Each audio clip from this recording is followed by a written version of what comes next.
Hey, welcome back to Computer Programming Basics. In this video, we're looking at the for loop. I quickly want to state that the for loop is not available in all computer programming languages. In fact, it's not even necessary in the languages where it exists, because the only looping structure we absolutely need is the while loop or a similar kind of loop. Because repeated instructions based on a certain condition can be accomplished with just the while loop. However, most languages provide other looping structures for greater convenience for us as developers and to provide for ease of readability in our code. Let's look at this in an example. Last time we looked at the while loop, and this was the example we used. If a player is practicing free throws for basketball, this is a way to illustrate that in code. This example is a little complex, but I want to ask you, based on what you remember from the last video, how many times will this program execute?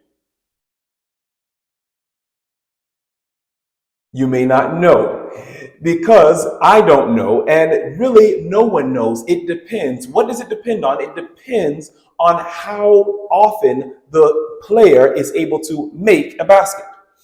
The program will continually repeat, potentially forever, until the player has successfully made 10 baskets. Well, this kind of loop is best for a while loop, because the while loop will just go until the condition is satisfied. Sometimes we do know how many times the loop should be repeated. For example, if we change this drill to say, instead of just looping until you make 10 baskets, just loop until you have taken 10 shots. An example of this as a while loop would look like this. A quick side note, this shots plus plus is a shortcut for writing shots equals shots plus one. It just increments or adds one to the value of shots and then saves it in that same variable again. So this example here is showing us what it would look like to repeatedly shoot the basket, retrieve the ball 10 times. In JavaScript, as well as some other languages, they have the concept of a for loop. And a for loop is designed just for this case. When you know how many times you want to iterate, instead of using a while loop, you can use a for loop. Take a look at this example. Removing the while loop, we can put this for loop structure. And the way a for loop works is there are three expressions that tell the for loop how to work. There's the before expression. And what that means is before the loop executes at all, this expression will be executed. These instructions will be executed. Then the second one is the while expression. What does that do? Well, that's similar to the while loop. The entire loop should run while this expression is true.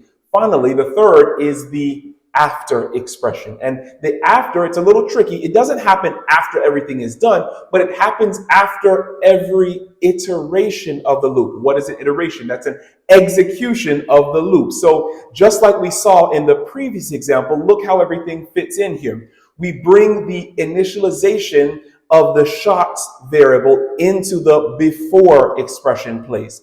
We have the while expression, just shots being less than 10. And finally, we can take that shots plus plus that happened at the end of each iteration, each time we ran the code, and put that in the after expression place.